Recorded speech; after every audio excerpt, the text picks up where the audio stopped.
pass ordinance number 2017-038 as finally amended. Okay. With the final amendment. Second, Mr. Klein, discussion. Mr. Hellman. I may be slow on this.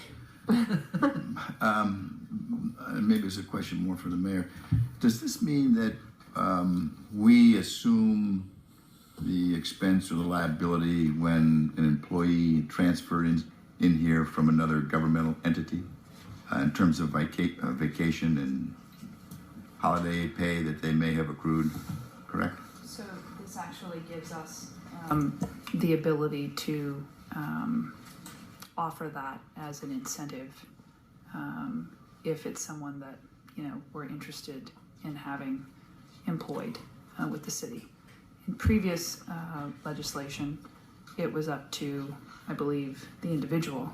The employee got to decide whether or not they brought their vacation from another municipality or a state agency. This gives us the opportunity to evaluate what that could potentially cost us in the long term and whether or not that's an investment we want to make. And is this typical in government? I mean, I never knew this to be happening in the private sector, at least at the level I was at. Right, so vacation is a benefit that we offer here at the City of Findlay, and I'm not sure what the history is, and I'm not sure when it was added that the employee got to decide whether or not they brought it on board, because that they could have 6 weeks of vacation that could be an extensive liability for us. But this is something that we caught, and we thought that we should reevaluate, and it gives us the opportunity to decide whether or not we're wanting to take on that liability in our budget or not. So it'll be the city's it's the city's discretion. It's the employer's discretion, right? Not the employee. Correct. Thank you. Mr. Russell. But Mayor, this pertains to their accrued vacation that they would in essence be either cashing out at their old government job and or carrying over. It's not to say that if they had a 6-week vacation benefit at city XYZ and they came to Findlay, they would then get 6 weeks of vacation here. This is we're talking about the accrued balance they are bringing with them, correct? That's right. We actually are talking about both because by state law they're allowed to carry. They will, if you go from the state agency or political subdivision to another, you will be credited with that tenure at the new place. So if you were up to 3 weeks of vacation in City A, you come to Findlay, you get 3 weeks. This is the accrued balance, though. The accrued but unused balance that we're talking about. So that we don't have to allow them to carry. Sick time's different, but vacation, we don't have to permit it. This was originally intended to attract highly qualified people, and it just didn't do that because it allowed them to declare themselves highly qualified and for us to pay them. So that's why we changed it to be up to the actual hiring authority. Okay. Any other discussion? Mr. Watson. Mayor, could you speak to you again? I know I asked this question a couple weeks ago about the split in the Safety Service Director position and how I can see how we have some initial cost savings. My concern, I guess when we made the comments last time, was that we'd be adding some additional staffing possibly to engineering. Would that be correct? So we're not planning on doing that at this point in time. It's a possibility in the future. Of course, that's all dependent upon what our workload looks like and what we're planning on getting done in future years. We do a really good job from my perspective of managing our current capital plan. But if we had an interest in perhaps spending more money or doing more projects than what we are doing now, it takes staff to be able to do that. These guys are really efficient at what they do. But given an opportunity to potentially do more, we may look at the opportunity to increase staffing in the engineering department. I'll remind you that we're still at less people now than what we were, 7 years ago. So we're just mindful of the workload that we have, and we want to make sure that we can continue to attract top quality folks that are really good at what they do in that particular department. Mr. Wolfser. Mayor or Paul, have you guys split up the committees that Paul sits on now that I would take it will get split up between the two positions? So we've talked about it, but it has not officially happened at this point. We're waiting for council's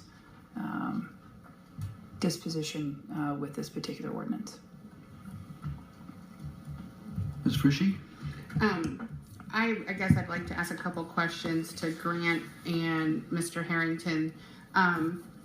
Can you guys explain to me the salary ordinance so I can understand how we justify the salary range that we are going to be passing based on the job descriptions and so forth before we pass that? Can one of you answer that? I would answer that. Hopefully you've read it, and if you don't understand it, I'm sorry, but at this point in time, I support what it says. But I just would like to know, since we did not send it to committee, and we have a first and second to pass this ordinance tonight, do you know what the job description of the public service and the safety director is? And can you explain that to me, or explain it on the record maybe, for the general public and the rest of council, just so we understand why we're picking these salary ranges and how we are justifying it to the public? This is a recommendation of the administration, which I fully support. That's my answer. So your You job, also provided all of us the job descriptions. I think all of us as members of this council appreciate that. It's obviously that you've got to, for some reason, have an axe to grind on this ordinance, and I appreciate your comments, but I think myself and I'm not going to speak for Mr. Russell, but I do my homework, and I hope you do too. And if you do your homework, you should understand what's before you. So thank you. I guess since we're not going to get any answers from council, I would just like to further address my concern with the salary ordinance before it goes to vote, because we have changed the salary ordinance 5 times. Even, for instance, we can rehash the safety service director combined position pay raise of the 22% that went through by the administration that council approved and passed. Last year, more recently, we had a discussion that we needed some assistance for Denise and Kathy in the office to cover lunches. The mayor asked us for roughly $16,000 to help cover lunches because the ladies work very hard in there. Council approved that. Since then, the position was not filled till the end of last year.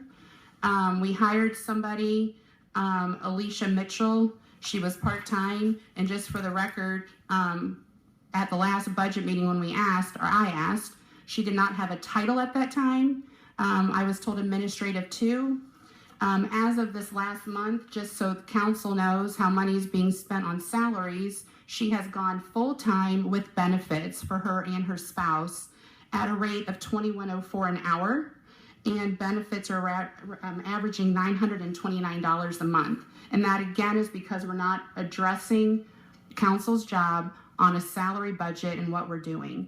So if you guys want to go ahead and approve it, I will not support this ordinance without a council discussion and justifying the rate of what we're paying for the safety director to only be having fire and police under his belt, because I'm sure that is not a full-time position when they are union contracted. Mr. Schindeldecker? Councilwoman Frishy, just how does this executive decision really affect us? The salary, we are responsible for the salary details.